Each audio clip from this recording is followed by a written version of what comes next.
ஜெபிப்போம். எங்களை நேசிக்கிறதான நல்ல ஆண்டவரே, இந்த 1 மணி நேரத்தை எங்களுக்கு கொடுத்ததுக்காக நன்றி செலுத்துகிறோம். ஆண்டவரே, உம்முடைய பரிசுத்தமான வார்த்தைகளை கேட்க, நீர் எங்களுக்காக என்ன செய்தி, நீர் எப்படிப்பட்டவர் என்பதை வேதம் முழுக்க காண விரும்புகிறோம் கர்த்தாவே. விசேஷமாக எபிரேயர் நிருபத்தை கொண்டு நாங்கள் பார்க்கிற காரியங்கள் எல்லாம் இருதயத்துல ஆழ பதியும்படியா ஜெபிக்கிறோம். நீர் எங்களுக்கு உதவி செய்யும், காரியங்களை புரிந்து கொள்ள உதவி செய்யும், அதை வாழ்வில் அபியாசப்படுத்த உதவி செய்யும். நீரே வழி நடத்தும். கர்த்தரும் ரட்சகருமாக இயேசு கிறிஸ்துவின் நாமத்தில் ஜெபிக்கிறோம் பிதாவே, ஆமென். ஆண்டவராகிய இயேசு கிறிஸ்து நாமத்தினாலே சகோதர சகோதரர்கள் அனைவருக்கும் என்னுடைய வாழ்த்துக்கள். எபிரேயருக்கு எழுதின கடிதம் செய்தி 46. இன்று நாம் எபிரேயர் 12ஆம் அதிகாரம் 12 முதல் 17 முடிய உள்ள பகுதியை ஆராய்வோம். இந்த பகுதிக்கு நான் கொடுத்துள்ள தலைப்பு, நாம் எழுந்து செயலாற்றுவோமாக. எபிரேயர் நிருபத்தின் ஆசிரியர் தன்னையும் சேர்த்துக் கொள்கிறார்.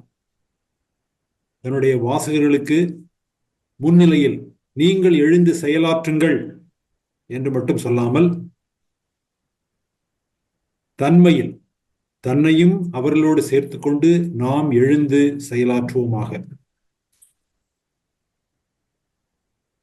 நாம் விழுந்து கிடக்கிறோம் அல்லது விழுந்து போகிற நிலையில் இருக்கிறோம். நாம் விழுந்து கிடந்தாலும் அந்த நிலையிலேயே நாம் இருக்காமல், விழுந்த நிலையிலிருந்து நாம் எழுந்து செயலாற்றுவோமாக என்பது இந்த பகுதியிலே ஆசிரியருடைய ஊக்குவிப்பும் எச்சரிப்புமாக இருக்கிறது. ஆதாரமாக நாம் இந்த வேத பகுதியை வாசிப்போம். எபிரேயர் 12ஆம் அதிகாரம் 12 முதல் 17 முடிய உள்ள வசனங்கள். நெகிழ்ந்த கைகளையும் தளர்ந்த முழங்கால்களையும் நீங்கள் திரும்ப நிமிர்த்தி, முடமாயிருக்கிறது பிசகி போகாமல் சொஸ்தமாகும்படிக்கு உங்கள் பாதங்களுக்கு வழிகளை செவைப்படுத்துங்கள். யாவரோடும் சமாதானமாயிருக்கவும் பரிசுத்தமுள்ளவர்களாயிருக்கவும் நாடுங்கள். பரிசுத்தம் இல்லாமல் ஒருவனும் கர்த்தரை தரிசிப்பதில்லையே. ஒருவனும் தேவனுடைய கிருபையை இழந்து போகாதபடிக்கும் யாதொரு கசப்பான வேர் முளைத்தெழும்பி கலக்கம் உண்டாக்குகிறதுனால் அநேகர் தீட்டுப்படாதபடிக்கும் ஒருவன் வேசிக்கலனாகவும் ஒருவேளை போஜனத்துக்காக தன் சேஷ்ட புத்திர பாகத்தை விற்று போட்ட ஏசாவை போல சீர்கெட்டவனாம் இராதபடிக்கும் எச்சரிக்கையாயிருங்கள். ஏனென்றால் பிற்பாடு அவன் ஆசீர்வாதத்தை சுதந்திரித்துக் கொள்ள விரும்பியும் ஆகாதவன் என்று தள்ளப்பட்டதை அறிவீர்கள். அவன் கண்ணீர் விட்டு கவலையோടെ தேடியும் மனமாறுதலை காணாமல் போனான். கடந்த வாரத்திலே அந்த 12, 13ஆம் வசனங்களை நாம் பார்த்தோம். சுருக்கமாக அதை ஒரு சில நிமிடங்கள் பார்த்துவிட்டு நாம் தொடர்வோம். 12ஆம் அதிகாரத்தின் முழு 12ஆம் அதிகாரத்தின் குறிப்புரை 1 முதல் 16 முடிய உள்ள வசனங்களில் எபிரேய வாசகர்கள் சமுதாயத்தின் நிலையை பற்றி அவர்களுக்கு நினைப்பூட்டுகிறார். 12 முதல் 17 இன்று நாம் பார்க்கின்ற பகுதியிலே விசுவாச மறுதலிப்புக்கு எதிரான எச்சரிப்பை வைக்கிறார். எபிரேய வாசகர்கள் விசுவாச மறுதலிப்புக்கு ஏதுவான ஒரு நிலையிலே இருந்தார்கள். நாம் அடிக்கடி பார்த்தது போல அவர்கள் விசுவாசத்தை இன்னும் மறுதலித்து விடவில்லை, ஆனால் எந்த கணமும் மறுதலிக்கலாம் என்பது போன்ற ஒரு நிலையிலே அவர்கள் இருந்தார்கள். ஆகவே விசுவாச மறுதலிப்புக்கு எதிரான எச்சரிப்பு. இன்று நாம் பார்ப்பது சற்று கடுமையான எச்சரிப்பு. 18 முதல் 19ஆம் வசனங்களிலே ஒரு ஊக்குவிக்கும் மன்றாட்டு, அதை தொடர்ந்து 18 முதல் அது முடிய உள்ள வசனம், இந்த அதிகாரம் முடிய உள்ள வசனங்களிலே ஊக்குவிக்கும் மன்றாட்டு காணப்படுகிறது. 1 முதல் 3ஆம் உள்ள வசனங்களிலே நீங்கள் பொறுமையோடு தாங்கி ஓடுங்கள் என்று சொல்கிறார். நீங்கள் ஒரு ஓட்டத்தை தொடங்கினீர்கள், அதை முடிவு செய்யும் வரை, இலக்கை எட்டும் வரை நீங்கள் பொறுமையோடு தாங்கி ஓடுங்கள். தாங்கும் பொறுமை உங்களுக்கு அவசியம். விசுவாச வாழ்க்கை என்பது பல வேளைகளிலே அழுத்துகின்ற, நெருக்குகின்ற சுமையை தாங்கி பொறுமையோடு வாழ்கின்ற, ஓடுகின்ற வாழ்க்கை. 4 முதல் 11 முடிய உள்ள வசனங்களிலே பாடுகளை பொறுமையோடு தாங்குவது என்றால் என்ன, அதன் பொருள் என்ன? பாடுகளின் பொருள் என்ன என்பதை கடந்த வாரத்திலே பார்த்தோம். பாடுகளின் பொருள் அது தேவனுடைய நெறிப்பாடு, தேவனுடைய கல்வி, தேவனுடைய திருத்துதல், தேவனுடைய சிக்ஷை என்று நாம் பார்த்தோம். இப்போது நீங்கள் இந்த ஓட்டத்தை தொடங்கினீர்கள், இன்னும் நிறைவு செய்யவில்லை. ஆனால் அந்த ஓட்டத்தை தொடர்ந்து ஓடாதபடி உங்களுடைய கவனம் சிதறடிக்கப்படுகிறது. ஆகவே நீங்கள் தொடங்கின அந்த ஓட்டத்தை நிறைவு செய்யுமாறு உங்களுடைய கமிட்மெண்டை, உங்களுடைய கையளிப்பை, உங்களுடைய அர்ப்பணிப்பை நீங்கள் புதுப்பிக்க வேண்டும் என்று அறிவுறுத்துகிறார். அதைத் தொடர்ந்து ஒரு கடுமையான எச்சரிப்பை வைக்கிறார். ஆகையினால் நெகிழ்ந்த கைகளையும் தளர்ந்த முழங்கால்களையும் நீங்கள் திரும்ப நிமிர்த்தி, முடமாயிருக்கிறது பிசகி போகாமல் சொஸ்தமாகும்படிக்கு, சுகமாகும்படிக்கு, குணமாகும்படிக்கு உங்கள் பாதங்களுக்கு வழிகளை செவ்வைப்படுத்துங்கள். 2 காரியங்களை இங்கு குறிப்பிடுகிறார். உங்கள் கைகளையும் கால்களையும் நிமிர்த்த வேண்டும், உங்கள் வழிகளை நீங்கள் செவ்வைப்படுத்த வேண்டும். இந்த 2 வசனங்களை நாம் செவ்வைப்படுத்துங்கள், நேராக்குங்கள் என்று நாம் சுருக்கலாம். உங்கள் கைகளையும் கால்களையும் திடப்படுத்தி கொண்டு, செவ்வைப்படுத்தி கொண்டு இலக்கை நோக்கி முனைந்து ஓடுங்கள் என்பது தடகள வீரர்களின் சொல்லாடல். இது ஏசாயா 35 3-4 வசனங்களின் மேற்கோள் என்று நாம் பார்த்தோம். தளர்ந்த கைகளை திடப்படுத்தி தள்ளாடுகிற முழங்கால்களை பலப்படுத்துங்கள். மனம் பதறுகிறவர்களை பார்த்து நீங்கள் பயப்படாதிருங்கள், திடன் கொள்ளுங்கள். இதோ உங்கள் தேவன் நீதியை சரிக்கட்டவும் உங்கள் தேவன் பதிலளிக்கவும் வருவார், அவர் வந்து உங்களை ரட்சிப்பார் என்று சொல்லுங்கள். ஆகவே எபிரேய வாசகர்களுக்கு மட்டுமல்ல, எபிரேய வாசகர்கள் பலவீனமாக உள்ளவர்களை, கைகளும் கால்களும் தளர்ந்து ஏறக்குறைய பிசகி போனவர்கள், அல்லது நாம் சொல்வது போல சுளுக்கு அல்லது பிசகி போனவர்களை பார்த்து நீங்கள் இப்படி பேசுங்கள். அதன் பொருள் என்ன? சுளுக்கு அல்லது பிசகி போனது என்றால் ஒரு சோர்வும், இதை நாம் கைவிட்டு விடலாம், இந்த முயற்சியை நாம் அறவே விட்டு விடலாம் என்ற மனநிலைமைக்கு தள்ளப்படுவதுதான் அந்த முடமாகிற நிலை. வரலாற்றிலே பாபிலோனிய சிறையிருப்புக்கு கொண்டு செல்லப்பட்ட யூதர்கள் அப்படிப்பட்ட ஒரு நிலைக்கு வந்தார்கள். வாக்குறுதி செய்யப்பட்ட மீட்பும் சீர்திருப்புவதும் நம்முடைய வாழ்க்கையில் வரவே வராது, நிகழவே நிகழாது என்பது போன்ற ஒரு மனநிலைக்கு அவர்கள் ஆளானார்கள்.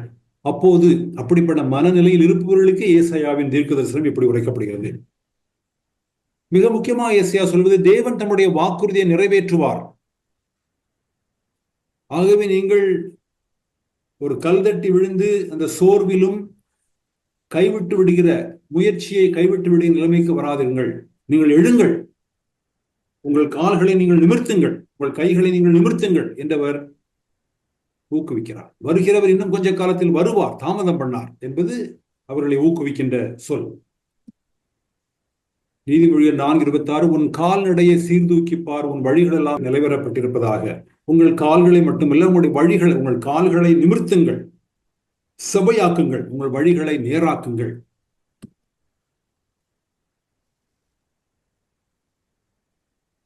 பன்னிரெண்டாம் அதிகாரம் 1 வசனத்திலே முடிவு வரை ஓடுங்கள். ஓட்டத்தை தொடங்கினது நல்லது, ஆனால் முடிவு வரை ஓடுங்கள் என்று கூறுகிறார். 12:7 வசனத்திலே பொறுமையாய் தாங்குங்கள், என்டியூரன்ஸ், பொறுமையாய் சகிக்க வேண்டும் என்று கூறுகிறார். இன்று பார்க்கின்ற பகுதியிலே சமாதானத்தையும் பரிசுத்தமாகுதலையும் நாடி தேடுங்கள். பரிசுத்தமாகுதல் என்ற வார்த்தைக்கு பதிலாக நீதி என்கின்ற வார்த்தையும் பயன்படுத்தப்படுகிறது. பரிசுத்தம் இல்லாமல் ஒருவனும் தேவனை இறுதி நாளில் சந்திக்க முடியாது என்று 14ஆம் வசனத்தில் கூறுகிறார். தேவன் நம்முடைய வாழ்க்கையில் தொடங்கின ஓட்டத்தை முடிவு வரை நாம் ஓடி முடிப்பதற்கு கிருபை தருகிறார். தனி மனிதனுக்கு மட்டுமல்ல, தேவனுடைய மக்களின் சமுதாயமாகிய சபைக்கு, சபையில் உள்ள தேவ மக்கள் எல்லாருக்கும் அவர் கிருபை தருகிறார். அந்த கிருபை தழைக்க வேண்டும். கசப்பான வேர் எழும்பக்கூடாது. அது எழும்பினால் அது விசுவாச மறுதலிப்புக்கு வழிவகுக்கும், பலரை தீட்டுப்படுத்தும். ஒரு கசப்பான வேர் ஒரு நபரில் எழும்பினால் அவருடைய விசுவாச மறுதலிப்பு இந்த சமுதாயத்தில் பலரை தீட்டுப்படுத்தும். அதற்கு ஏசாவை ஒரு எடுத்துக்காட்டாக காண்பிக்கின்றார். அவன் தேவனுடைய காரியங்களை விட உலக காரியங்களை விரும்பி தன் பிறப்புரிமையை தள்ளினான் என்று 16ஆம் வசனத்தில் கூறுகிறார். தள்ளினவன் பின்பு தான் தள்ளின அந்த சுதந்திரத்தை கண்ணீரோட தேடியும் அதை பெற முடியவில்லை என்பதுதான் எச்சரிப்பின் உச்சகட்டம். விசுவாசிகளாக நமக்கு ஒரு எண்ணம் உண்டு. ஒரு பக்கம் தேவன் நம்முடைய வாழ்க்கையில் பல காரியங்களை அவர் மீட்கின்றார், ரட்சிக்கின்றார், ஒழுங்குபடுத்துகிறார், சுகமாக்குகிறார். ஆனால் எச்சரிப்பு என்னவென்றால், சில இழப்புகளை நீங்கள் கண்ணீரோட தேடியும் பெற முடியாது என்பது. இப்படியும் ஒரு பகுதி இருக்கிறது என்பதை நாம் உணர்ந்து கொள்ள வேண்டும். பெரும்பாலும் தேவனுடைய கிருபை நம்முடைய வீழ்ச்சிகளுக்கும் தோல்விகளுக்கும் போதுமானதாக இருக்கிறது. ஆனால் எல்லாவற்றுக்கும் தேவன் கிருபையும் இரக்கத்தையும் தருவார் என்ற லைசன்ஸ் தேவனுடைய மக்களுக்கு வழங்கப்படவில்லை. சில இழப்புகள் கண்ணீரோடை தேடியும் பெற முடியாது. தொடர்வோம். 14ஆம் வசனம், யாவரோடும் சமாதானமாயிருக்கவும் பரிசுத்தம் உள்ளவர்களாயிருக்கவும் நாடுங்கள், பரிசுத்தம் இல்லாமல் ஒருவனும் கர்த்தரை தரிசிப்பதில்லையே.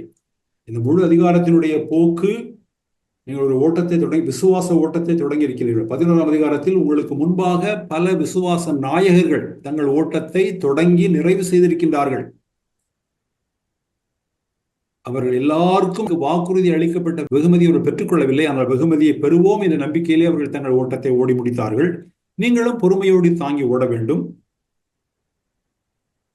அந்த ஓட்டத்திலே உங்களுக்கு நேரிடுகின்ற பாடுகளை தேவனுடைய கல்வி, தேவனுடைய நெறிப்பாடு என்று நீங்கள் எடுத்துக்கொள்ள வேண்டும். தேவன் எதற்கு நம்மை நெறிப்படுத்துகிறார்? எதற்கு நமக்கு கல்வி புகட்டுகிறார்? எதற்கு நம்மை சிட்சிக்கிறார்? அவருடைய பரிசுத்தத்தில் நாம் பங்குறுவதற்காக நம்மை சிட்சிக்கிறார், நமக்கு கல்வி புகட்டுகிறார், நம்மை நெறிப்படுத்துகிறார். இந்த வசனத்திலே சமாதானத்தையும் பரிசுத்தம் உள்ளவர்களாயிருக்கவும் நாடுங்கள், பரிசுத்தம் உள்ளவர்களாயிருக்க நாடுங்கள் என்பது இந்த முழு அதிகாரத்தினுடைய போக்கோடு இசைந்து வருகிறது. தேவனுடைய பரிசுத்தத்தில் நீங்கள் பங்குறுவதற்காக அவர் உங்களை சிட்சிக்கிறார் என்பதோடு இது பொருந்தி வருகிறது. ஏன் சமாதானத்தை பற்றி குறிப்பிடுகிறார்? சமாதானத்தை நாடி தேடுங்கள்,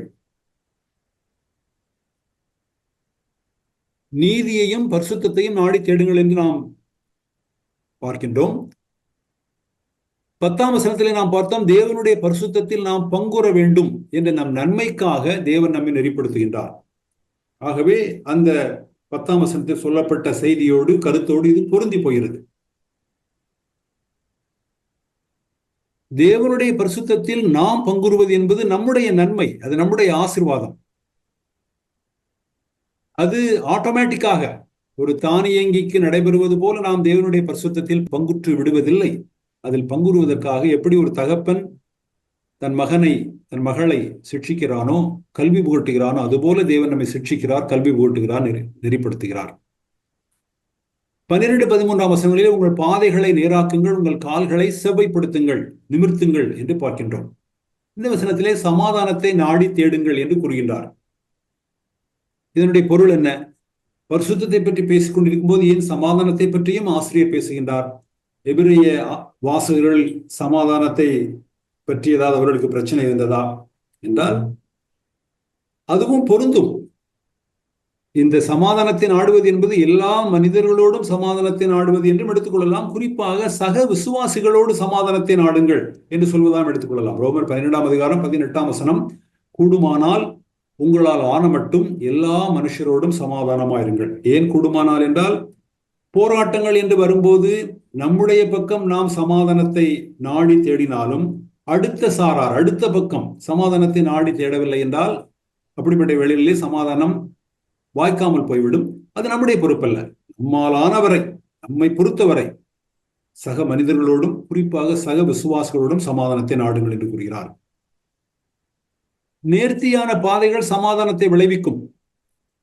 சங்கீதம் 34:14, தீமையை விட்டு விலகி நன்மை செய், சமாதானத்தை தேடி அதை தொடர்ந்து கொள். சமாதானம் என்பது நாம் நாடி தேட வேண்டிய ஒன்று. அது தவிர எபிரேயர் 12:11 நாம் வாசித்தோம், எந்த சிக்ஷையும் எந்த நெறிப்பாடும் தற்காலத்தில் துக்கமாய் காணப்படும், ஆகிலும் அதனால் பயிற்றுவிக்கப்பட்டவர்களுக்கு, அந்த நெறிப்பாட்டினால் பயிற்றுவிக்கப்பட்டவர்களுக்கு, கல்வி புகட்டப்பட்டவர்களுக்கு, பழக்குவிக்கப்பட்டவர்களுக்கு பிற்காலத்தில் அது நீதியாகிய கனியை தரும். நீதியாகிய கனியை தரும் என்று மட்டும் சொல்லாமல் நீதியாகிய சமாதான கனியை தரும். அந்த நீதி ஒரு மனிதனுக்கு சமாதானத்தை விளைவிக்கும். நான் அதை எப்படி விளங்கிக் கொள்கிறேன் என்றால், பாடுகளாகிய நெறிப்பாட்டினால் தேவனுடைய மக்கள், விசுவாசிகள் நெறிப்படுத்தப்படும் போது அவர்கள் நீதியை அதனுடைய கனியாக பெற்று அனுபவிக்கின்றார்கள். அப்படிப்பட்ட நீதிதான் உண்மையான சமாதானத்தை அவர்களுக்கு கொண்டு வரும். சமாதானத்தை நாடி தேடுங்கள் என்று மட்டும் சொல்லவில்லை, பரிசுத்தத்தை நாடி தேடுங்கள் என்று கூறுகிறார். பரிசுத்தத்தை நாடி தேடுவது என்பது விசுவாசத்தை மறுதலிப்பதற்கு எதிரானது. விசுவாசத்தை மறுதலிப்பது ஒரு திசையில் போவதென்றால், பரிசுத்தத்தை நாடி தேடியது என்பது எதிர் திசையில் போவது. தேவனுடைய மக்களுடைய இயல்பான திசை பரிசுத்தத்தை நாடி தேடுவது, இயல்பற்ற திசை விசுவாசத்தை மறுதலிப்பது. எபிரேய வாசகர்கள் ஆண்டவராய் இயேசு கிறிஸ்துவின் மேல் வைத்த விசுவாசத்தை மறுதலிக்கின்ற அந்த பின்வாங்கி போகின்ற திசையில் அவர்கள் பயணித்தார்கள் என்று சொல்வதை விட பயணிக்க எத்தனித்தார்கள். ஆகவே அதற்கு மாற்றாக எபிரேய ஆசிரியரை முன்வைக்கிறார். நீங்கள் விசுவாசத்தை மறுதலிப்பது என்ற பின்வாங்குகிற திசையில் செல்லாதீர்கள், பரிசுத்தத்தை நாடி தேடுவது என்கின்ற முன்னேறுகிற திசையில் நீங்கள் செல்லுங்கள் என்று அவர்களை ஊக்குவிக்கிறார். இந்த இடத்துல நாம் கொஞ்சம் பொறுத்து பரிசுத்தம் என்றால் என்னவென்று நாம் நிதானிக்க வேண்டும். ஒரு பக்கம் நாம் கர்த்தராகிய இயேசு கிறிஸ்துவை விசுவாசித்த போது நிலைமையிலே நாம் பரிசுத்தமாக்கப்பட்டு விட்டோம். நாம் கர்த்தராகிய இயேசுவை விசுவாசித்த போது விசுவாசிகளாய் நாம் கிறிஸ்துவில் வைக்கப்படுகிறோம். தேவன் நம்மை கிறிஸ்துவில் பார்க்கிறார். கிறிஸ்துவில் நாம் பரிசுத்தமாக்கப்பட்டு விட்டோம் என்று வேதம் கூறுகிறது, என்று நற்செய்தி கூறுகிறது. இதை கடந்த வாரம் நாம் பார்த்தபோது இடத்தை பொறுத்தவரை நாம் பரிசுத்தமாக்கப்பட்டு விட்டோம், ஆனால் நிலையை பொறுத்தவரை நாம் பரிசுத்தமாக்கப்படவில்லை. நான் அதை இட மதிப்பு, நிலை மதிப்பு என்று கூட சொன்னேன். தேவனுக்கு முன்பாக இடத்தை பொறுத்தவரை நாம் பரிசுத்தமாக்கப்பட்டு விட்டோம், ஆனால் நம்முடைய நிலையிலே நாம் பரிசுத்தமாக்கப்படவில்லை. சரி, நிலையிலே பரிசுத்தமாக்கப்பட்டு பாவமே இல்லாத ஒரு பரிசுத்தத்தை நீங்கள் அடைய வேண்டும் என்று எபிரேய ஆசிரியர் சொல்கிறாரா என்றால் அப்படி இல்லை. எபிரேய ஆசிரியர் சொல்கின்ற நீங்கள் பரிசுத்தத்தை நாடுங்கள் அல்லது நாடி தேடுங்கள் என்று சொல்லும் போது நீங்கள் பாவமில்லாதவர்களாய் அறவே முற்றுமுடிய பாவமில்லாத ஒரு நிலையை எட்ட வேண்டும் என்று அவர் கூறவில்லை. மாறாக தொடர்ந்து தேவனை நாடி தேடுவது, தேவனுக்கு பின் சென்று தேடுவது என்பது தேவ மக்களுடைய மனப்பாங்காக இருக்க வேண்டும். பரிசுத்தத்தை நாடி தேடுவது என்பது ஒரு நாளிலே துளி கூட பாவமில்லாத ஒரு நிலையை இந்த பழைய படைப்பில் நாம் வாழ்கின்ற வாழ்க்கையிலே பெற்றுவிடுவோம் என்ற வாக்குறுதியை வேதம் நமக்கு முன்வைக்கவில்லை. ஆனால் ஒவ்வொரு நாளும் ஒவ்வொரு கணமும் தேவனை ஆசையாய் நாடி தேடுவது, ஆசையாய் தேவனுக்கு பின் சென்று தேடுவது, இதுல எந்த சமரசமும் செய்து கொள்ளக்கூடாது. அப்படி பரிசுத்தமாக்கப்பட்டவர்கள் தேவனை காண்பார்கள் என்று அவர் கூறுகிறார். மத்தேயு 5ஆம் அதிகாரம் 8ஆம் வசனம் நமக்கு தெரியும். இருதயத்தில் சுத்தம் உள்ளவர்கள் பாக்கியவான்கள், அவர்கள் தேவனை தரிசிப்பார்கள். தேவனை தரிசிப்பது என்றால் வரவிருக்கிற யுகத்தில், அந்த புதிய படைப்பிலே, நிறைவாக்கப்பட்ட புதிய படைப்பிலே நித்திய ஜீவனை அவர்கள் கொடையாய், இன்று விசுவாசிகள் நித்திய ஜீவனை கொடையாய் பெற்றிருக்கிறார்கள். நிகழ்காலத்தில் நித்திய ஜீவனை ஒரு நாள் நாம் பரிசாய் பெறுவோம் அல்லது பரிசாய் பெறுவார்கள் வருங்காலத்தில். இன்று நாம் நித்திய ஜீவனை கொடையாய் பெற்றிருக்கிறோம் என்று வேதம் கூறுகிறது. 1 யோவான் 3ஆம் அதிகாரம் 2ஆம் வசனம், பிரியமானவர்களே, இப்பொழுது தேவனுடைய பிள்ளைகளாயிருக்கிறோம், இனி எவ்விதமாயிருப்போம் என்று இன்னும் வெளிப்படவில்லை. ஆகிலும் அவர் வெளிப்படும் போது அவர் இருக்கிற வண்ணமாகவே நாம் அவரை தரிசிப்பதினால் அவருக்கு ஒப்பாயிருப்போம் என்று அறிந்திருக்கிறோம். ஆகவே யோவான் கூறும்போது இன்று நாம் ஒரு கொடையை பெற்றிருக்கிறோம். அது என்ன கொடை? இன்று, இப்பொழுது, நிகழ்காலத்தில் நாம் தேவனுடைய பிள்ளைகளாக இருக்கிறோம். நாம் தேவனுடைய பிள்ளைகள் என்பது வருங்காலத்தில் நிகழப்போவதில்லை, அது நிகழ்காலத்திலே நடந்து முடிந்து விட்டது. ஆனால் எல்லாவற்றையும் தேவன் இந்த நிகழ்காலத்தில் நமக்கு கொடுத்து முடித்து விடவில்லை. வருங்காலத்தில், வரவிருக்கிற யுகத்தில் நாம் இனி எவ்விதமா இருப்போம் என்று இன்னும் வெளிப்படவில்லை. ஆனால் அவருக்கு ஒப்பாக இருப்போம் என்று அறிந்திருக்கிறோம் என்று வரவிருக்கிற காலத்திலே நித்திய ஜீவனை நாம் பரிசாக வெகுமதியாய் பெறுவோம் என்று யோவான் இங்கும் இன்னும் புதிய ஏற்பாட்டிலே பல்வேறு இடங்களிலும் காட்டப்பட்டிருக்கிறது. இதை வலியுறுத்த வேண்டும். ஒருபுறம் நித்திய ஜீவன் என்பது நாம் நிகழ்காலத்தில் பெற்றிருக்கிற கொடை. இன்னொரு புறம் நித்திய ஜீவன் என்பது நாம் வருங்காலத்தில் பெறவிருக்கிற பரிசு. இன்னும் ஒரு நிமிடம் கழித்து நான் கேள்வி கேட்பேன். நித்திய ஜீவன் என்பது நிகழ்காலத்தில் நாம் பெற்றிருப்பதா, வருங்காலத்தில் நாம் பெறவிருப்பதா? இப்பொழுது கூட பதில் சொல்லலாம் நீங்கள், யார் வேண்டுமானாலும். நித்திய ஜீவன் என்பது இன்று நிகழ்காலத்தில் நாம் பெற்றிருக்கிறோமா அல்லது வருங்காலத்தில் நாம் பெறப்போகிறோமா? இப்பொழுது பெற்றிருக்கிறோம். நிகழ்காலத்தில் பெற்றிருக்கிறோம். ஆமா, நிகழ்காலத்தில் விசுவாசத்தை கொண்டு பெற்றிருக்கிறோம். சரியான பதில். வருங்காலத்தில் பெறவும் செய்வோமா? அல்லது நித்திய ஜீவனை நாம் பெற்றதுதான், இனிமேல் வருங்காலத்தில் அதை பெறுவதற்கென்று ஒன்றும் இல்லையா? இல்லை, இப்ப நிழலா இருக்கிறது, அப்போது நிஜமா மாறும். அது எனக்கு தெரியவில்லை. நிழல் நிஜம் என்ற வார்த்தைகளை பயன்படுத்துவதை விட இன்று கொடையாய் பெற்றிருக்கிறோம். வருங்காலத்தில் அதை பரிசாய் வெகுமதியாய் பெறும்போது அதனுடைய நிறைவு, அதனுடைய பரிபூரணம் இருக்கும் என்று நான் கருதுகிறேன். ஆகவே இந்த பரிசுத்தம் இல்லாமல் ஒருவனும் தேவனை காண முடியாது. இதை சொல்ல வேண்டும். நித்திய ஜீவனை பரிசாய் பெறுவார்கள் வருங்காலத்தில் என்பதற்கு இந்த திருவெளிப்பாடு 22:4 எடுத்துக்காட்டு, நல்ல ஆதாரம். அவருடைய ஊழியக்காரர் அவரை சேவித்து அவருடைய சமூகத்தை தரிசிப்பார்கள், அவருடைய நாமம் அவர்கள் நெற்றிகளில் இருக்கும். கடந்த வாரத்தில் கூட இந்த வசனத்தை நாம் மேற்கோள் காட்டினோம். அவருடைய நாமம் அவர்களுடைய நெற்றிகளில் இருக்கும் என்ற கவித்துவமான வாக்கியத்தினுடைய பொருள், தேவனுடைய மக்களுடைய சாயல், விசுவாசிகளுடைய சாயலும் அவருடைய தோற்றமும் அவருடைய குணமும் அவருடைய தன்மையும் ஆண்டவராய் இயேசு கிறிஸ்துவை போலவே இருக்கும் என்பதை இது குறிக்கின்றது. பரிசுத்தம் இல்லாமல் ஒருவனும் தேவனை காண முடியாது. 1 கொரிந்தியர் 13:12 நாம் பார்க்கிறோம். இப்பொழுது கண்ணாடியிலே நிழலாட்டமாய் பார்க்கிறோம், அப்பொழுது முகமுகமாய் பார்ப்போம். இப்பொழுது நான் குறைந்த அறிவுள்ளவன், அப்பொழுது நான் அறியப்பட்டிருக்கிறபடியே அறிந்து கொள்வேன். இன்று நாம் தேவனை அறிகிறோம், ஆனால் நிழலாட்டமாய் அறிகிறோம். வரவிருக்கிற யுகத்தில் அவரை முகமுகமாய் பார்ப்போம். இன்றும் கூட நாம் தேவனை எந்த அளவிற்கு பார்க்கிறோம் என்பது, எந்த அளவிற்கு நாம் பரிசுத்தமாக்கப்பட்டிருக்கிறோம் என்பதை பொறுத்தது. எந்த அளவிற்கு தேவனை நாம் பார்க்கிறோம், தேவனை நாம் காண்கிறோம், தேவனை நாம் அறிகிறோம் என்பது எந்த அளவிற்கு நாம் பரிசுத்தமாக்கப்பட்டிருக்கிறோம் என்பதை பொறுத்தது. பரிசுத்தமாக்கப்படாமல், நான் பரிசுத்தம் இல்லாமல் என்று சொன்னாலும் சரி, பரிசுத்தமாக்கப்படாமல் என்று சொன்னாலும் சரி ஒன்றுதான். பரிசுத்தமாக்கப்படாமல் தேவனை காண்பதும் தேவனை அறிவதும் தேவனுடைய வழிகளை அறிவதும் இயலாது. வலியுறுத்துவதற்காக இதையும் நான் சொல்கிறேன். இங்கு எபிரேய ஆசிரியர் வாசகர்களுக்கு கூறுவது நடைமுறை பரிசுத்தம் அல்லது நிலையில் பரிசுத்தம், இடத்தில் பரிசுத்தத்தை பற்றி அவர் பேசவில்லை. பரிசுத்தமாக்கப்படுதல் கிறிஸ்தவ வாழ்வின் அடிப்படை சாராம்சம். அது ஏதோ ஒரு சில சிறப்பான விசேஷமான கிறிஸ்தவர்களுக்கு மட்டும் உரியதல்ல. தேவனுடைய மக்கள், விசுவாசிகள் அனைவரும் பரிசுத்தமாக்கப்படுவதே தேவனுடைய சித்தம். கடந்த பக்கத்தில் பார்த்தோம், பரிசுத்தம் இல்லாமல் ஒருவரும் தேவனை காண முடியாது. அது சில சிறப்பான கிறிஸ்தவர்களுக்கு பொருந்தும், பொதுவான கிறிஸ்தவர்களுக்கு பொருந்தாது என்பது அல்ல. இங்கு சொல்லப்படுவது நடைமுறை பரிசுத்தம்.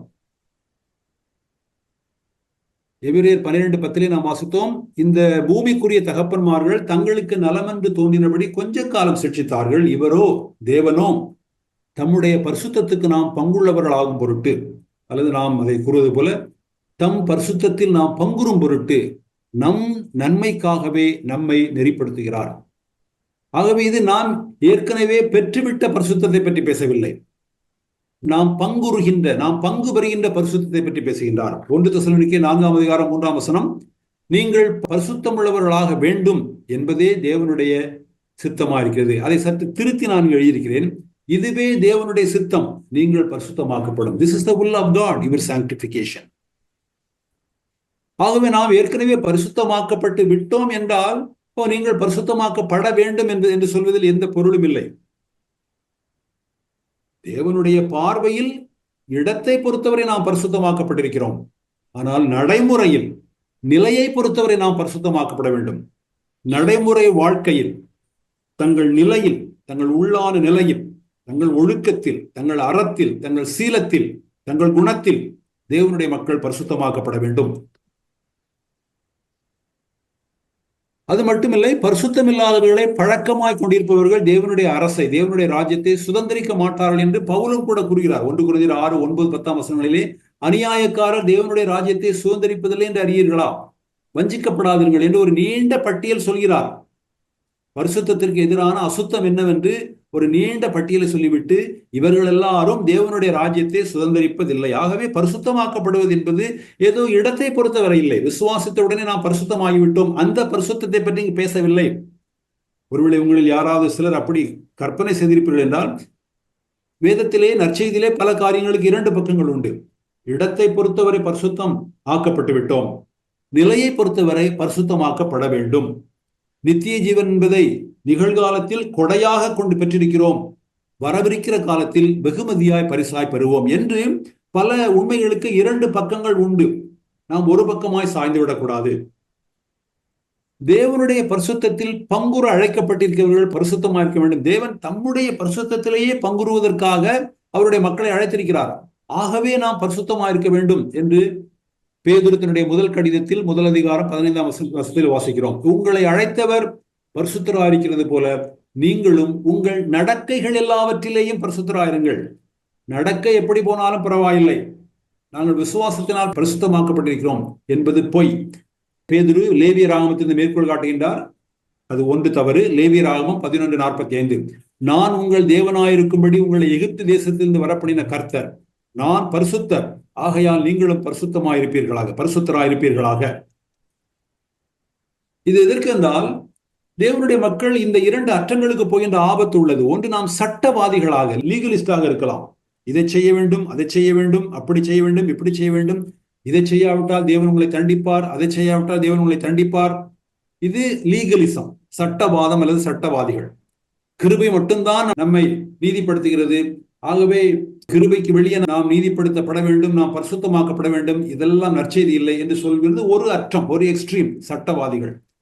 இன்னொரு அற்றம், நான் நகைச்சுவையாக அவர்களை அசட்டவாதம் அல்லது அசட்டவாதிகள் என்று மொழிபெயர்த்திருக்கிறேன். ஆன்டினாமியனிசம், அதாவது அவர்களுக்கு எந்த சட்டமே கிடையாது. நல்லது செய்தாலும் சரி, கெட்டது செய்தாலும் சரி, நீதியாய் வாழ்ந்தாலும் சரி, அநீதியாய் வாழ்ந்தாலும் சரி, பரிசுத்தமாய் வாழ்ந்தாலும் சரி, அசுத்தமாய் வாழ்ந்தாலும் சரி, கிருபை, அவருடைய கிருபையினால் நாம் ரட்சிக்கப்பட்டிருக்கிறோம்.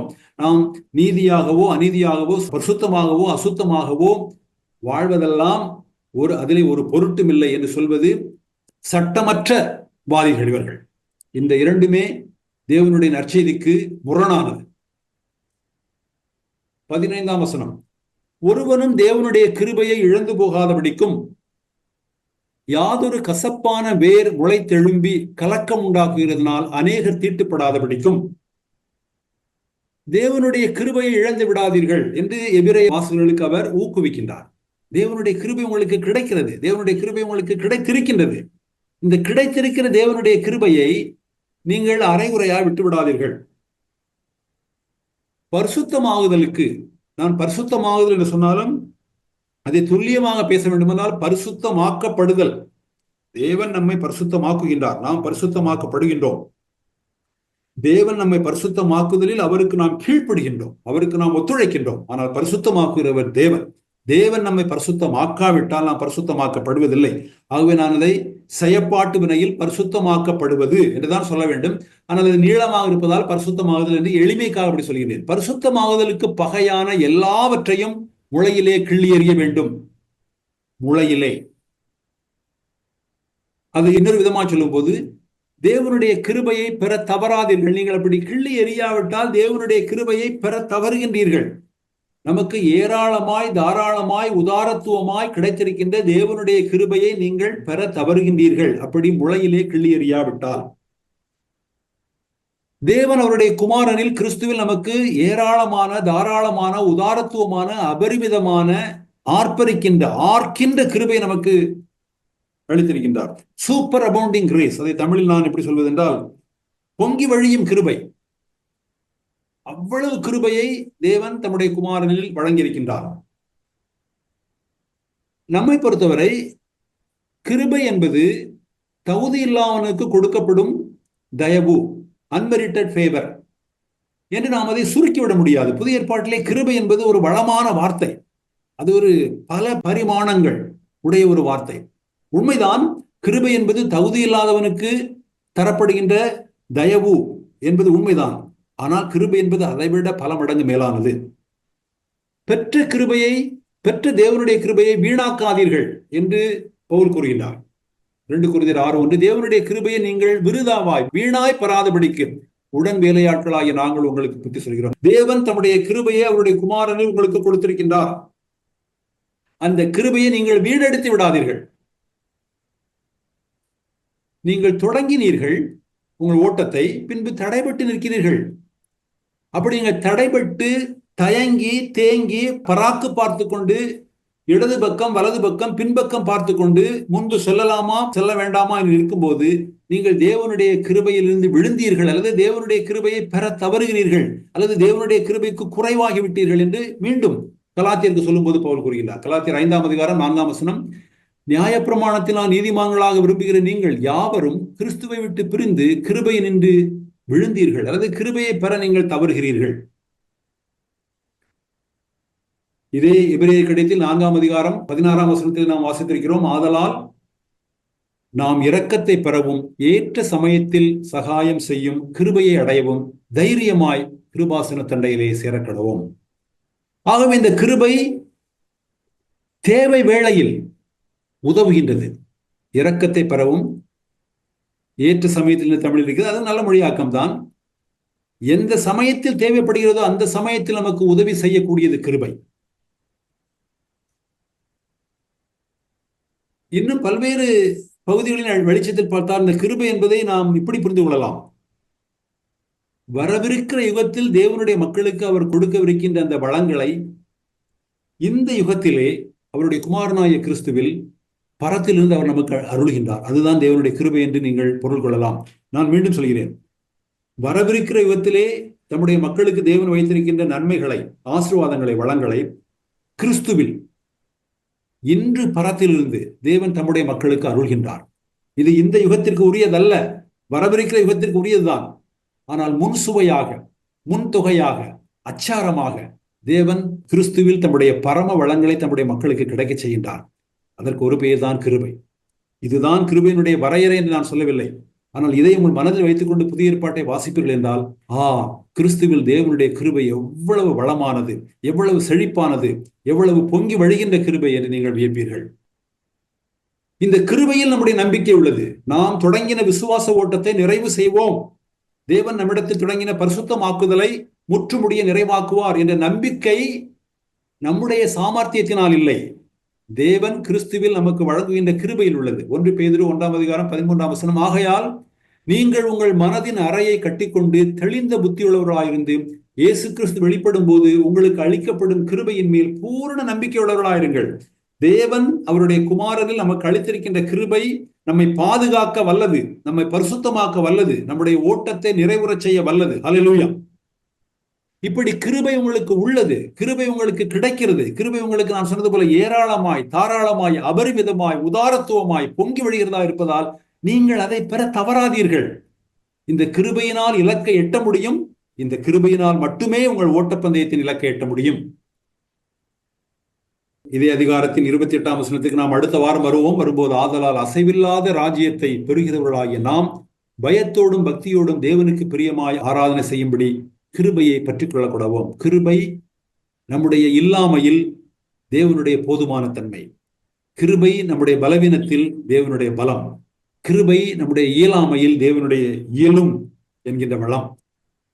16-17 ஒருவனும், இது கடுமையான வார்த்தைகளை கொண்டு ஆசிரியர் எழுதுகிறார், வேசி கள்ளனாகவும் ஒருவேளை போஜனத்துக்காக தன் சேஷ்டபுத்திர பாகத்தை விற்று போட்ட ஏசாவை போல சீர்கட்டவனாகவும் இராதபடிக்கும் எச்சரிக்கையாயிருங்கள்.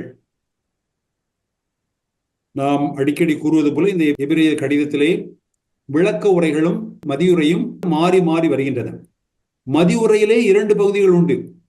ஒன்று எபிரேய வாசகர்களை ஊக்குவிப்பது, இன்னொன்று எபிரேய வாசகர்களை எச்சரிப்பது. தேவனுக்கு உண்மையுள்ள ஊழியன், தேவனுக்கு உண்மையுள்ள பணியாள், இந்த 3ஐயுமே செய்ய வேண்டும். தேவனுடைய மக்களுக்கு விளக்கமும் செய்ய வேண்டும், தேவனுடைய மக்களை ஊக்குவிக்கவும் வேண்டும், தேவனுடைய மக்களை எச்சரிக்கவும் வேண்டும். ஏற்ற சமயத்தில் சொல்லப்படுகின்ற வார்த்தை வெள்ளித்தட்டில் வைக்கப்பட்ட பொற்பழங்களுக்கு சமானம் என்று நீதிமொழிகளை வாசிக்கின்றோம். எங்கு விளக்க உரை தேவையோ அங்கு விளக்க வேண்டும், எங்கு ஊக்குவிப்பு தேவையோ அங்கு ஊக்குவிக்க வேண்டும், எங்கு எச்சரிப்பு தேவையோ அங்கு எச்சரிக்க வேண்டும். அது தேவைப்படுகிற இடத்துல இதுவும், இது தேவைப்படுகிற இடத்துல அதுவும் சொல்லும் போது கேட்கின்றவர்களுக்கு அது பக்தி விருத்தியை அல்லது கட்டி எழுப்பதை உண்டாக்காது. இங்கு அவர் எச்சரிக்கின்றார். 17ஆம் வசனம் அதைவிட கடுமையான எச்சரிப்பு. ஏனென்றால் பிற்பாடு அவன் ஆசீர்வாதத்தை சுதந்திரித்துக் கொள்ள விரும்பியும் ஆகாதவன் என்று தள்ளப்பட்டதை அறிவீர்கள். அவன் கண்ணீர் விட்டு கவலையோடே தேடியும் மனமாறுதலை காணாமல் போனான். ஏன் இந்த 12ஆம் அதிகாரத்தில் இது இருக்கிறது? நீங்கள் உங்களுடைய விசுவாசத்தை ஓட்டத்தை தொடங்கினீர்கள், அங்கும் எங்கும் பராக்கு பார்க்காமல் அதை தொடங்கினவரும் நிறைவு செய்வருமாய இயேசுவை நோக்கி நீங்கள் உங்களுடைய விசுவாச ஓட்டத்தை தொடர்ந்து ஓடுங்கள், நிறைவு செய்யுங்கள். வழியிலே பாடுகள் உண்டு. அந்த பாடுகள் தேவன் உங்களுக்கு தருகின்ற கல்வி, நெறிப்பாடு, சிக்ஷை. அதனுடைய பொருள், அதனுடைய நோக்கம், அதனுடைய உந்துதல் எதற்காக என்றால் தேவனுடைய பரிசுத்தத்தில் நீங்கள் பங்குறுவதற்காக.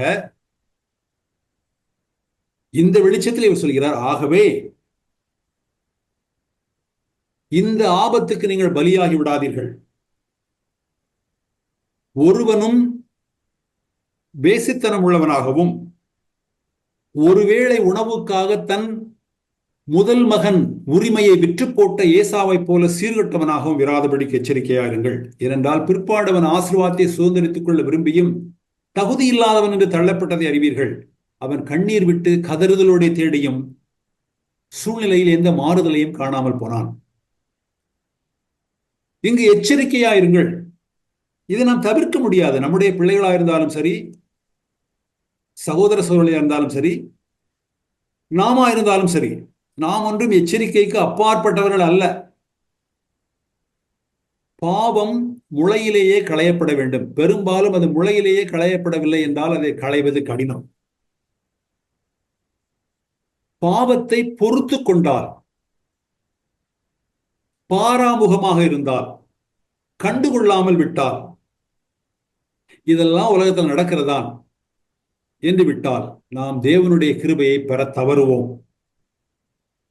நான் மட்டுமல்ல, அப்படி எந்த சமுதாயத்திலே பாவத்தை இதெல்லாம் பொறுத்துக் கொள்ளலாம், இது சுட்டிக்காட்டப்பட வேண்டிய ஒன்று இல்லை, இதை நாம் பாராமுகமாகவும் கண்டுகொள்ளாமல் விட்டுவிடலாம், அது ஒரு சமுதாயத்தையே மாசுபடுத்தும், கண்டாமினேட் பண்ணும். கசப்பு என்கின்ற வேர் கானானியரின் சிலை வழிபாடுகளின் பக்கம் சாய்வது என்று பழைய ஏற்பாட்டிலே நாம் வாசிக்கின்றோம். இந்த கசப்பு என்னும் வேர் பழைய ஏற்பாட்டில் இருந்து வருகிறது. உபாகமம் 29ஆம் அதிகாரம் 18ஆம் வசனம். மோசே இஸ்ரவேல் மக்களை எச்சரிக்கின்றார். ஆகையால் அந்த ஜாதிகளின் தேவர்களை சேவிக்க போகும்படி இன்று நம்முடைய தேவனாகிய கர்த்தரை விட்டு அகலுகிற இருதயம் உள்ள ஒரு புருஷனாகிலும் ஸ்திரீயாகிலும் ஆணாகிலும் பெண்ணாகிலும் குடும்பமாகிலும் கோத்திரமாகிலும் உங்களில் இராதபடிக்கும் நஞ்சையும் எட்டியையும் நஞ்சையும் கசப்பையும் முளைப்பிக்கிற யாதொரு வேர் உங்களில் இராதபடிக்கும் பாருங்கள். இந்த பகுதியிலே மோசே இஸ்ரவேல் மக்களை எச்சரிக்கும் போது இந்த நஞ்சும் கசப்புமான வேர் என்று அவர் குறிப்பிடுவது கானானியரின் சிலை வழிபாடுகளின் மேல் உங்கள் இருதயம் சாய வேண்டாம். உங்களை சுற்றியுள்ள இன மக்கள் எந்த சிலை வழிபாடு, எந்த சிலைகளை நமக்கு இது நன்மை தரும் என்று கருதி அந்த சிலைகளை வழிபடுகின்றார்களோ, விக்கிரகங்களை ஆராதிக்கின்றார்களோ, அந்த விக்கிரக ஆராதனையின் பக்கமாய் உங்கள் இருதயம் சாயக்கூடாது. அப்படி சாய்வதுதான் அந்த கசப்பான வேர், அந்த நஞ்சான வேர். இந்த நஞ்சும் கசப்புமான வேர் தேவனுடைய கிருபையை இழக்க செய்யும். அந்த முழு சமுதாயத்தை அது வாழ்படுத்தும் அல்லது மாசுபடுத்தும்.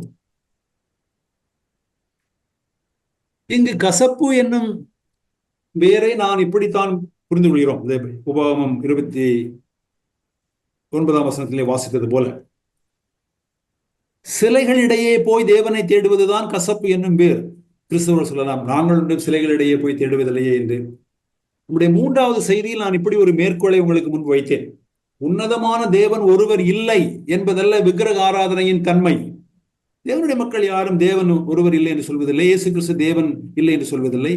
ஆனால் மனிதன் அல்லது விசுவாசியும் கூட தன் கருத்திற்கேற்ப, தன் வசதிக்கேற்ப தேவனை குறைத்துக் கொள்வதுதான் விக்கிரக ஆராதனையின் உண்மையான தன்மை. தேவன் இல்லை என்று வெட்டு வெடுக்கு என்று தேவனுடைய மக்கள் சொல்லிவிடுவதில்லை.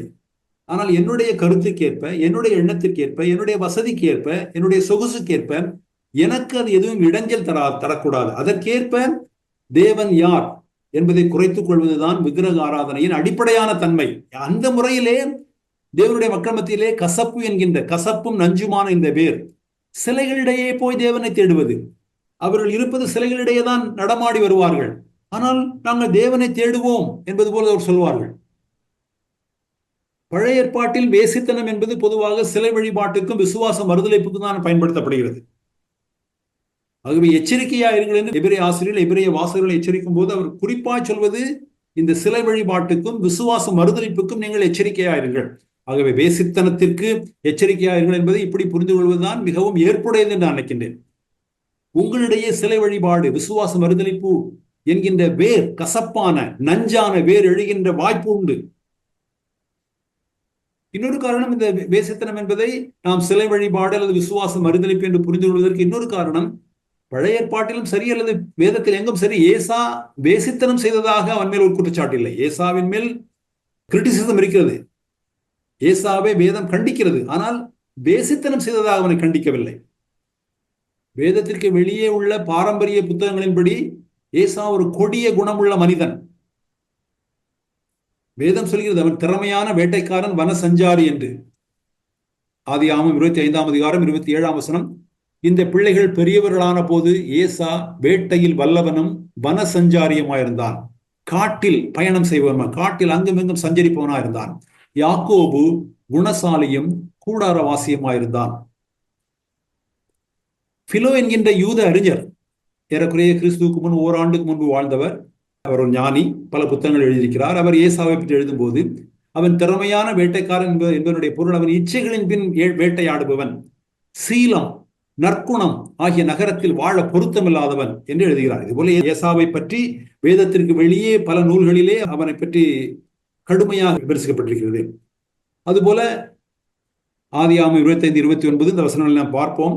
ஒரு நாள் ஏசா வெளியிலிருந்து களைத்து வந்தபோது யாக்கோபு கூழ் சமைத்துக் கொண்டிருந்தான். அவன் ஏன் களைத்து வந்தான்? களைத்து வந்த நாளிலே அவன் ஏற்கனவே 5 பாவங்கள் செய்திருந்தான் என்று பாலஸ்தீன தார்க்கம் என்கின்ற, மறுபடியும் வேதத்திற்கு வெளியே உள்ள ஆனால் தேவனுடைய மக்கள் தொன்று தொட்டு படிக்கின்ற ஒரு புத்தகம் கூறுகின்றது. இப்படி நாம் சொல்லும் போது வேசித்தனம் என்றாலே சிலை வழிபாடு இதுதான் பொருள் என்று மட்டும் சொல்லவில்லை. இயற்கையாக அந்த இயற்கையான பொருளிலும் நாம் அதை கொள்ளலாம். வேசித்தனம், விபச்சாரம் செய்பவர்களை தேவன் நியாயம் தீர்ப்பார் என்று எபிரேயர் 13ஆம் அதிகாரம் 4ஆம் வசனம் அடுத்த அதிகாரத்திலேயும் வாசிக்கின்றோம். விவாகம் யாவருக்குள்ளும் கனமுள்ளதாயும் விவாக மஞ்சம் அசுசிப்படாததுமா இருப்பதாக வேசித்தனம், விபச்சாரம் செய்பவர்களை தேவன் நியாயம் தீர்ப்பார்.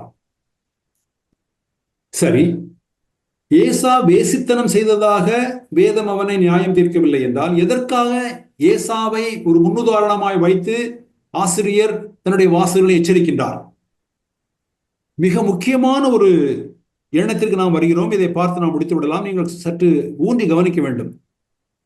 தேவனுடையதும் சாதாரணமானதும் என்று 2 காரியங்கள் உள்ளன. இதை புரொஃபேன் என்பதை லேவியராகமம் வேத பாடத்திலே, வேத ஆராய்ச்சியின் போது சகோதரர் மெர்லின் இதை மொழிபெயர்த்திருக்கின்றார். பரிசுத்தத்திற்கு எதிர்ப்பதம் அசுத்தம் என்று சொல்வதில்லை. பரிசுத்தம், ஹோலினஸ், அதற்கு எதிர்ப்பதம் புரொஃபேன் என்று நாம் சொல்கின்றோம். அது எனக்கு மறந்து விட்டது, அதை நாம் எப்படி மொழிபெயர்த்தோம் என்று.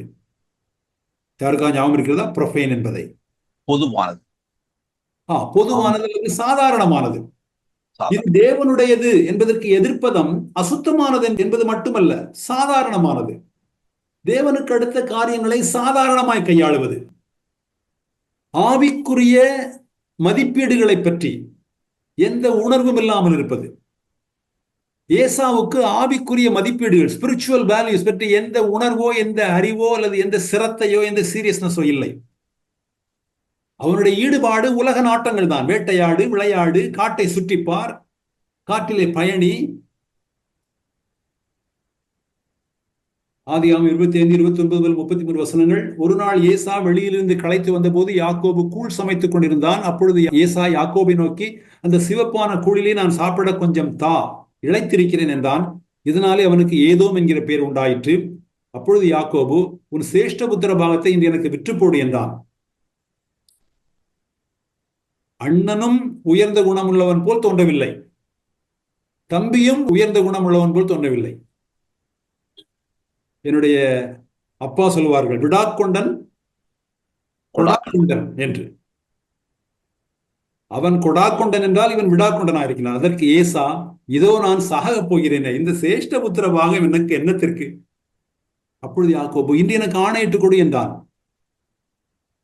அவன் யாக்கோபுக்கு ஆணையிட்டு தன் சிரேஷ்ட புத்திர பாகத்தை அவனுக்கு விற்று போட்டான். இதுல யார் தாழ்வானவன் யார் இழிவானவன் என்று பயங்கர போட்டியே நடைபெறுகிறது. நீ தாழ்வானவனா நான் தாழ்வானவனா என்று.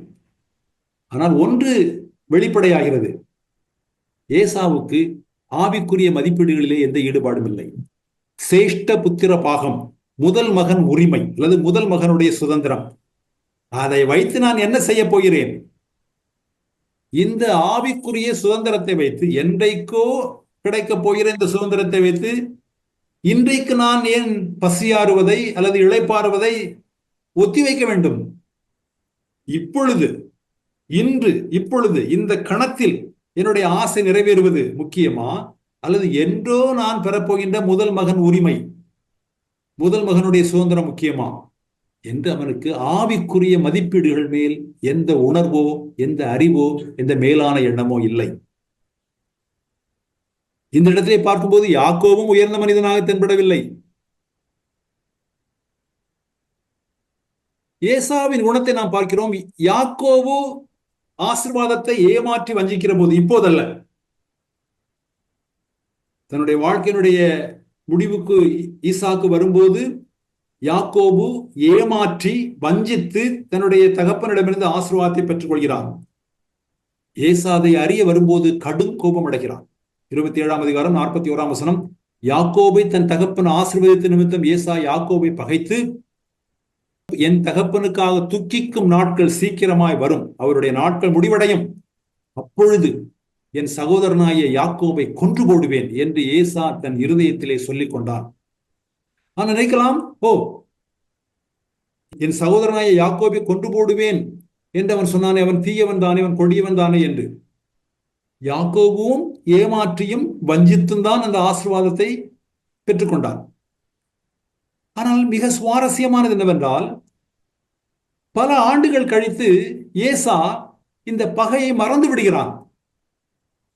அவன் மறந்த போதும் கூட வேதம் ஏசாவை பற்றி பேசும்போது இதைத்தான் பேசுகிறது. நம்முடைய மனதிலே இதுதான் நிற்கிறது.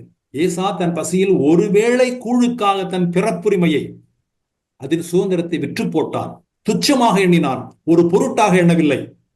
அருமையான சகோதர சகோதரர்களே, பரிசுத்தவான்களே, இது ஏசாவுக்கு மட்டுமல்ல, எபிரேய வாசகர்களுக்கு மட்டுமல்ல, 21ஆம் நூற்றாண்டில் வாழ்கிற தேவனுடைய மக்களாய நமக்கு யாராவது கடிதம் எழுதினால் இது நமக்கும் பொருந்தும். சுருக்கமாய் வாசித்து முடிப்போம்.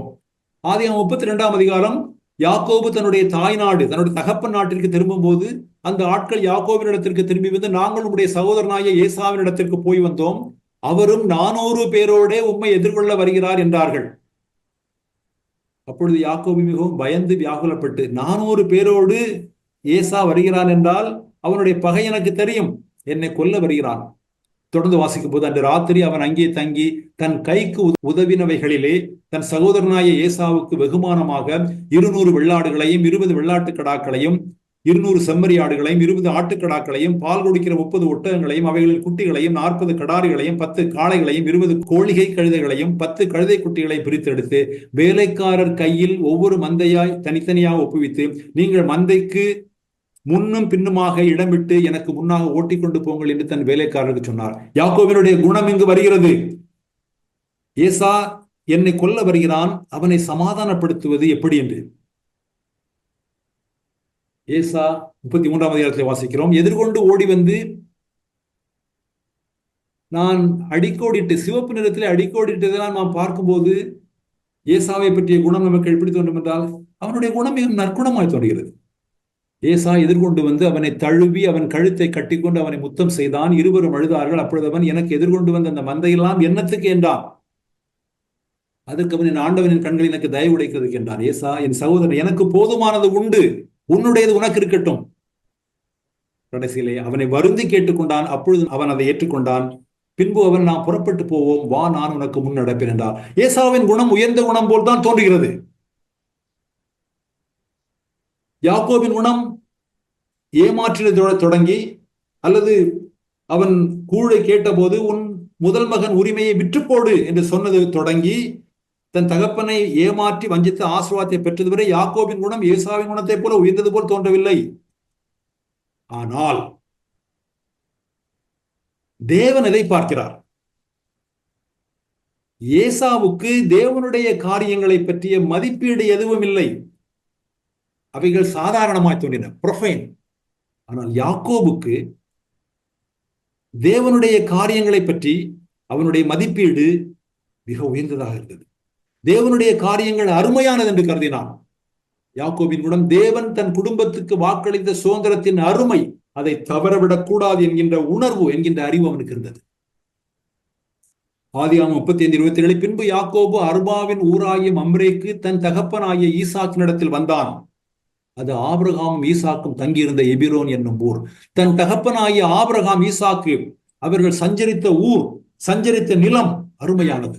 ஏனென்றால் அது தேவன் வாக்குறுதி கொடுத்த நிலம். ஆகவேதான் விசுவாச நாயகர்களின் பதிவேட்டில் அவன் இடம்பெறுகிறான்.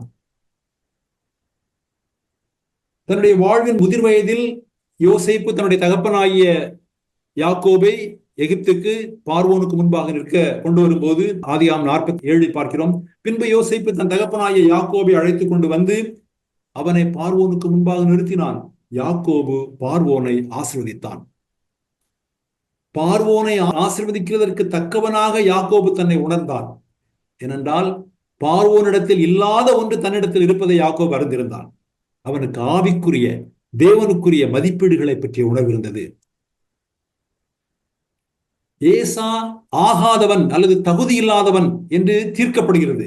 ஏசா ஒருவேளை கூழுக்காக தன் பிறப்புரிமையை, தேவன் முதல் மகனுக்கு கொடுத்த சுதந்திரத்தை அவன் அசட்டை செய்தான், அற்பமாய் எண்ணினான், தள்ளினான். ஆகவே அவன் முதல் மகனுக்குரிய ஆசீர்வாதத்தை இழந்தான். ஒருவேளை ஏசா தன் பிறப்புரிமையை விற்காமல் இருந்திருந்தால், இழைத்து களைத்து வந்தபோது அந்த ஒருவேளை கூழுக்காக யாக்கோபினிடத்தில் தன் பிறப்புரிமையை, முதல் மகன் உரிமையை, முதல் மகன் சுதந்திரத்தை விற்காமல் இருந்திருந்தால், பல ஆண்டுகள் கழித்து யாக்கோபு அவனிடமிருந்து ஆசீர்வாதத்தை, தன் தகப்பனிடமிருந்து அந்த முதல் மகன் ஆசீர்வாதத்தை திருடுவது எளிதாக இருந்திருக்குமா? எளிதாக இருந்திருக்காது என்று நான் நினைக்கின்றேன். ஏனென்றால் ஏசா தேவனுடைய காரியங்கள், ஆவிக்குரிய காரியங்களை பற்றிய மதிப்பீடு இல்லாதவனாயிருந்தான். ஆவிக்குரிய காரியங்களை பற்றி மதிப்பீடோ அல்லது உணர்வோ அல்லது அறிவோ இல்லாதவனுக்கு தேவன் ஏன் ஆவிக்குரிய காரியங்களையும் தேவனுக்குரிய காரியங்களையும் ஆசீர்வாதமாய் தர வேண்டும்? அவன் ஆசீர்வாதத்தை பெற வேண்டும் என்று வெளியிலிருந்து வந்தபோது ஆகாதவன், தகுதி இல்லாதவன் என்று தள்ளப்பட்டான் என்று பார்க்கின்றோம். கண்ணீரும் கதறுதலும் சூழ்நிலையை மாற்றவில்லை. அதான் அதனுடைய பொருள். ஆதியாகமம் 27:38 ஏசா தன் தகப்பனை நோக்கி, என் தகப்பனே, இந்த ஒரே ஆசீர்வாதம் மாத்திரமா அவனிடத்தில் உண்டு, என் தகப்பனே என்னையும் ஆசீர்வதியும் என்று சொல்லி ஏசா சத்தமிட்டு அழுதான். மனம் திரும்புதலை காணாமல் போனான் என்று எபிரேயரை நாம் வாசிப்பது, அது ஏசாவின் மனம் திரும்புதலும் அல்ல, ஈசாக்கின் மனம் திரும்புதலும் அல்ல. ஏசா ஒன்றும் ஈசாக்கு மனம் திரும்பி தன்னுடைய யாக்கோபுக்கு கொடுத்த ஆசீர்வாதத்தை திரும்ப பெற்று தனக்கு கொடுத்து விட மாட்டானா என்று மனம் திரும்புதல் எதிர்பார்த்தான். அப்படிப்பட்ட பொருள் விளக்கங்கள் தர முடியாது. சூழ்நிலையில் மாற்றமில்லை. இது தேவனுடைய மக்களாகிய நமக்கு கடுமையான எச்சரிப்பாய் வருகிறது. எந்த ஆசீர்வாதத்தை இழந்தாலும் தேவன் அதை செப்பனிட்டு செவ்வைப்படுத்தி மீட்டு தருவதற்கு வல்லவராயிருக்கிறார். அவருடைய கிருபை அபரிமிதமாக இருக்கிறது என்பது உண்மைதான். ஆனால் சில காரியங்களை கண்ணீரும் கதறுதலும் கூட மாற்றுவதில்லை என்கின்ற கடுமையான எச்சரிப்பு இங்கு தேவனுடைய மக்களுக்கு முன்பாக, எபிரேய வாசகர்களுக்கும் இன்றைய வாசகர்களாய நமக்கு முன்பாக வைக்கப்படுகிறது. ஈசாக்கு, ஏசாவின் தகப்பன், யாக்கோபுக்கு கொடுத்த ஆசீர்வாதங்களை மாற்றவில்லை. ஆதியாகமம் 27:33 அப்பொழுது ஈசாக்கு மிகவும் பிரமித்து நடுங்கி, வேட்டையாடி எனக்கு கொண்டு வந்தானே அவன் யார்? நீ வரும் முன்னே அவை எல்லாவற்றிலும் நான் புசித்து அவனை ஆசீர்வதித்தேனே, அவன் ஆசீர்வதிக்கப்பட்டவனாகவும் இருப்பான். இதோ தன்னுடைய ஒரு மகனாகிய யாக்கோபு தன்னை ஏமாற்றி வஞ்சித்து முதல் மகன் ஆசீர்வாதத்தை பெற்றுக்கொண்டான் என்று தெரிந்த போதும் ஈசாக்கு ஒரு தீர்க்கதரிசியா இருந்து அவனுக்கு ஆவிக்குரிய தேவனுடைய காரியங்களை பற்றி அப்படி ஒரு மதிப்பீடு இருக்கின்றது. எது மதிப்பீடு உள்ளது, எது மதிப்பீடு இல்லாதது, எது அருமையானது, எது அருமை இல்லாதது என்கின்ற பகுத்துணர்வு அவனுக்கு இருக்கிறது. ஒருவனுக்கு வேட்டையாடுவது முக்கியம், காட்டிலே சுற்றி வருவது முக்கியம், கூழ் முக்கியம். இன்னொருவனுக்கு இன்று இல்லாவிட்டாலும் இந்த ஆவிக்குரிய முதல் மகன் சுதந்திரத்தை பெற்ற போது ஒன்றும் யாக்கோபு ஐஸ்வர்யவனாகி விடவில்லை. யாக்கோபினுடைய சந்ததி எல்லாம் எகிப்திற்கு போகின்றது. 400 ஆண்டுகள் அங்கு அவர்கள் அடிமைகளா இருக்கின்றார்கள். அந்த சுதந்திரம் வருவதற்கு பல 100 ஆண்டுகள் ஆகின்றது. ஆனால் தேவன் வாக்குறுதி செய்த சுதந்திரத்துக்கு காத்திருக்கின்ற அந்த ஆவிக்குரிய உள்ளம், ஆவிக்குரிய மனம், ஆவிக்குரிய மனப்பாங்கு யாக்கோபுக்கு இருந்தது. ஆகவே இந்த எச்சரிப்போடு அவர் முடிக்கின்றார், விசுவாச மறுதலிப்புக்கு பின் இரண்டாவது மனம் திரும்புதல் கூடாத காரியம் என்று. ஏற்கனவே எபிரேயர் 4:1 இப்படிப்பட்ட எச்சரிப்பை வைக்கின்றார். ஆனபடியினாலே அவருடைய இளைப்பாறுதலில் பிரவேசிப்பதற்கு ஏதுவான வாக்குத்தத்தம் நமக்கு உண்டாயிருக்க உங்களில் ஒருவனும் அதை அடையாமல் பின்வாங்கி பின் சென்று போனவனாக காணப்படாதபடிக்கு பயந்திருக்க கடவோம். தேவனுடைய மக்களாய நமக்கு அவருடைய கிருபையை குறித்து நாம் எப்படி ஆர்ப்பரிக்கின்றோம், அகமகிழ்கின்றோம், கொண்டாடுகின்றோமோ அதுபோல பின்வாங்கி போவதை பற்றியும் விசுவாச மறுதலிப்பை பற்றியும் நஞ்சும் கசப்புமான வேர் நமக்குள் முளைப்பதை குறித்தும் நாம் பயந்திருக்க கடவுமாக. முடிவு வரை ஓடுங்கள், பொறுமையாய் தாங்குங்கள், பரிசுத்தமாகுதலை நாடி தேடுங்கள், கிருபையை பற்றி கொள்ளுங்கள். தேவன் நமக்கு வாக்குறுதி அளித்திருக்கின்ற நம் சுதந்திரம் அருமையானது. அது உடனடியாக வருவதில்லை. ஆனால் நமக்காக வைக்கப்பட்டிருக்கின்ற அந்த பரம சுதந்திரம் அருமையானது. அந்த பரம சுதந்திரத்தின் முன் சுவையை நாம் இன்று அனுபவிக்கின்றோம். நிறைவான முழு சுவையை நம்முடைய கர்த்தராகிய இயேசு கிறிஸ்துவின் மகிமையான வருகையிலே நாம் அனுபவிப்போம். ஆமென். ஜெபிப்போம். ஆமென். ஆண்டவரே, கர்த்தாவே, நீர் கொடுத்த இந்த கிருபைக்காய் உமக்கு நன்றி செலுத்துகிறோம். ஆண்டவரே, கர்த்தாவே, உம்முடைய குமாரனாகிய கிறிஸ்து இயேசுவுக்குள் கர்த்தாவே எங்களுக்கு கிருபையும் சத்தியமும் நிறைந்தவராய் நீர் எங்களுக்குள் வந்தீரே, இதற்காக உமக்கு நன்றி செலுத்துகின்றோம்.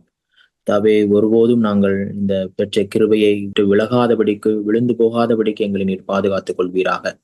கர்த்தாவே, இதையும் உம்முடைய கிருபையை கொண்டே நீர் எங்களை பாதுகாக்கிறீரே, அதற்காக உமக்கு நன்றி செலுத்துகிறோம். ஆண்டவரே, கர்த்தாவே, நீர் பரிசுத்தராய் இருக்கிறது போல நாங்களும் பரிசுத்தமாய் இருக்க எங்களுக்கு நீர் உதவி செய்வீராக.